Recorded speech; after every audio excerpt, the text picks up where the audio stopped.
Today, a very special car, an iconic car, if you're a member of a certain generation. This is the actual car used in the TV show Knight Rider. Not a replica, not one that looks like it, the actual one. And there are people that just covet these cars. There's a whole club.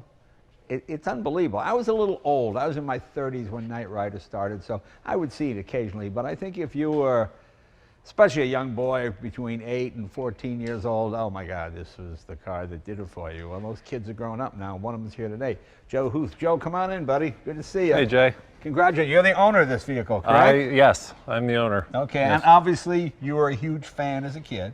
Yeah, I've liked the show since I was 5 years old. Really? Yeah, I mean, so I was a little kid. Yeah. I mean, with the first time it came on, were you just transfixed? Did it grow over time? What was it? No, I mean, it was from the first time I saw it. You know, seeing an indestructible car that could talk, jump over things. Right. It just captured my imagination. Okay, before we start the car, let's turn on our gauges. And what does KITT stand for anyway? Knight Industries 2000. Oh, KITT. Okay, good. You got it. Now, this is the last speed we reached, 281 miles an hour. Okay, yeah. I was on the 405 freeway, no problem. We have normal cruise, auto cruise, we have pursuit mode. Yeah, you've got a working compass on the far left-hand side. Oh, okay. Tells you what direction you're going. Yeah, well, you can get that in the car now. Oh, absolutely. My favorite is this. This is not even a flat screen. It's just an old TV set. It's an old 9-inch color TV. Yes. Wow. And it has a phone. Wow. It does. It's got a phone. It's Yeah. got you've got your oil slick. Right. And your oil smoke slick, release. Smoke release. Yeah. Turbo boost. Turbo boost. Yes. Cool. There are so many gauges there. I know there's satellite communications, auxiliary. Yeah. Oil pressure. You kind of have all the gauges. This is your tachometer. Well, I say let's get going. All right. We've got criminals to apprehend.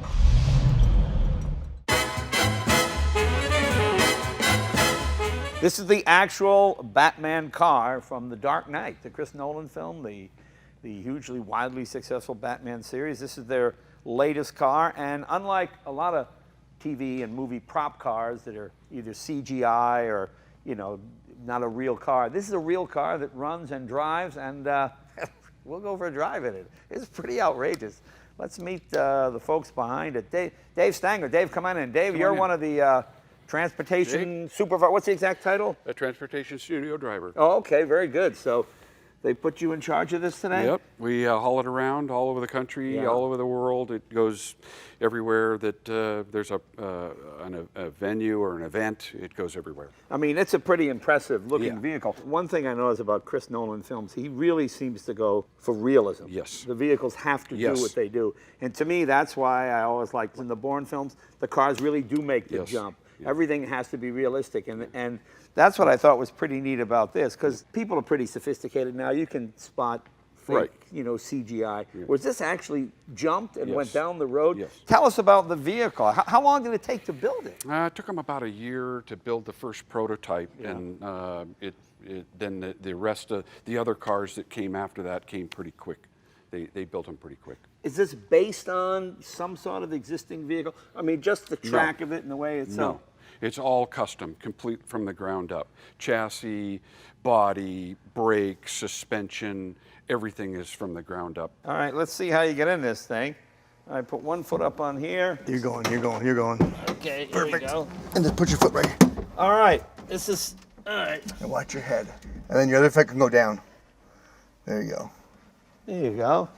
Couldn't be easier. Let's go fight crime. Well, another episode of Jay Leno's Garage. Today we're going to talk about movie cars. The latest movie, Fast 5. If you like those Fast and Furious movies, I think this Fast 5 one is probably the best one of the group.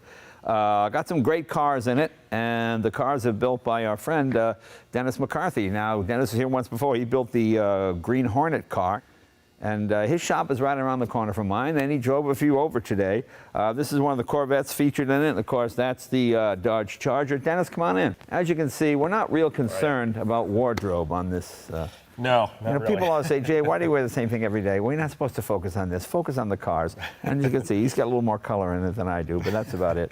But tell us about this one here. What was the idea behind this? It's really just a replica of a Grand Sport. It's okay. It's a one-off frame. It Yeah. uses late '80s Corvette suspension. The body was built by Mongoose. Okay. This was actually our one hero car that we actually purchased in one piece. Mongoose supplied this car with us, and then they gave us another 9 bodies and 9 chassis, which then we built from there. So That's right. I remember. It's more or less you could fit this body on an existing Corvette chassis, huh? So movie cars are never really quite as fast as they are in the movies, are they? Because you got so much to do. This one actually has a stick shift, a 4-speed. Most of them are automatics, huh? Because of the shooting and everything. Some guys have their hands full as it is. So this one probably is the one, except for that, because this one actually is fast. This one has over 500 horsepower, the 4-speed, like you mentioned. But the cars that we built, yet still fast, not as fast, were a 400 horsepower GM crate motor. Right. Turbo 400, and basically everything else remained the same, but just very stripped, very basic. And then there was 2 that were built that were on VW chassis. I don't know, when you saw the film, when the cars are next to the train through that rough terrain, these weren't liking it real much. So we actually built like an off-road car with the effects guys, and like I say, the screen presence of the car looked just like these. This car was featured in a 2002 film called Triple X starring Vin Diesel.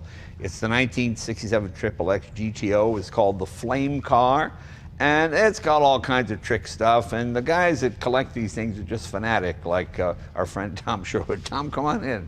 So how long have you had this thing? I've owned this car now since 2005. Okay. Now, were you like a young man and you just blown away by the movie? You had to have that car? A little. Were you mesmerized by it when you saw the movie? A little bit. I've been a Pontiac fan all my life. I've owned nothing but Pontiacs. Really? And yes, nothing but Pontiacs. And when I first saw the trailer for this film in the theaters in the summer of 2002, this is a year after the first Fast and Furious movie came out, sitting in the theater watching the trailer for Triple X, and I see this Pontiac GTO on the screen shooting rockets towards the camera, and I jump up and I yell, 67 GTO! Right. And of course everybody in the theater looks at me like, who's this crazy guy? Yeah, that's probably true. Yeah, and from that moment I thought, wow, this is a pretty neat film to see, a GTO actually being used in a modern day film.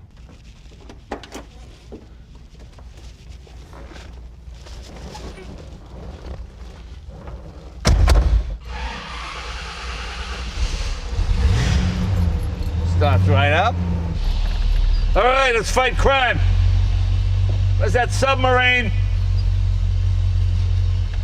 Should be in the LA River. 81 DeLorean had, a 6-cylinder Renault engine in it? Renault, A V6? Yep. V6. You'd never know it, but it's V6. Yeah. And it wasn't much horsepower. It was about 125, something like Like that? 140 is what they call it. 140. Or something. Yeah, but 5-speed gearbox. yeah. Yeah.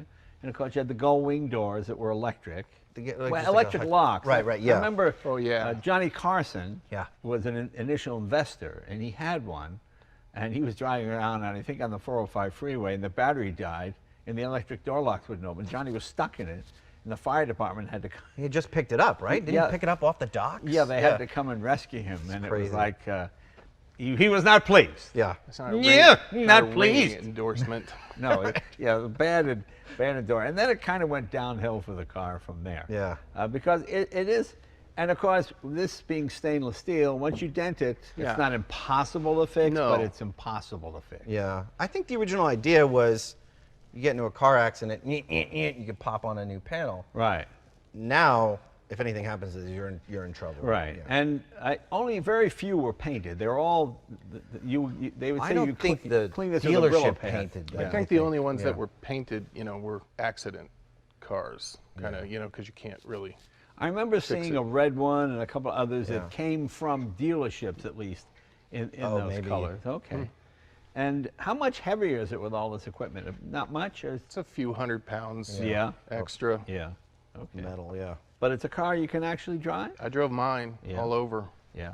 I don't drive this one a lot. Yeah.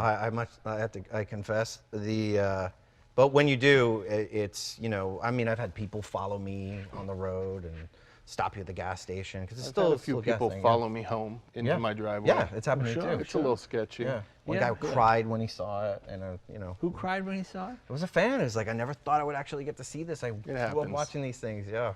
Yeah. There was never a car that you cried when you finally saw? I remember I got hit by a car and I cried. But that was, yeah. That no, was I it. didn't, you know, I don't normally bust into tears when I see a car. But, Yeah. but hey, everybody's different. Right. Terry's a crier.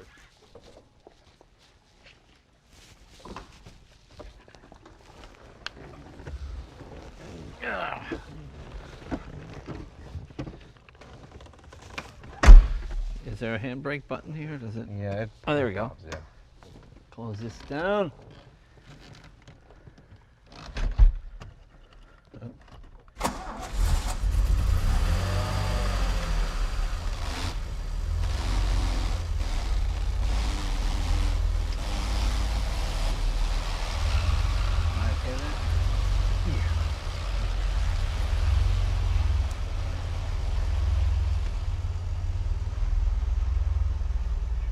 Hi everybody, thanks for watching. Hey, be sure to like and subscribe if you want to see more clips, previews, and compilations of things we've done on the show, so check it out.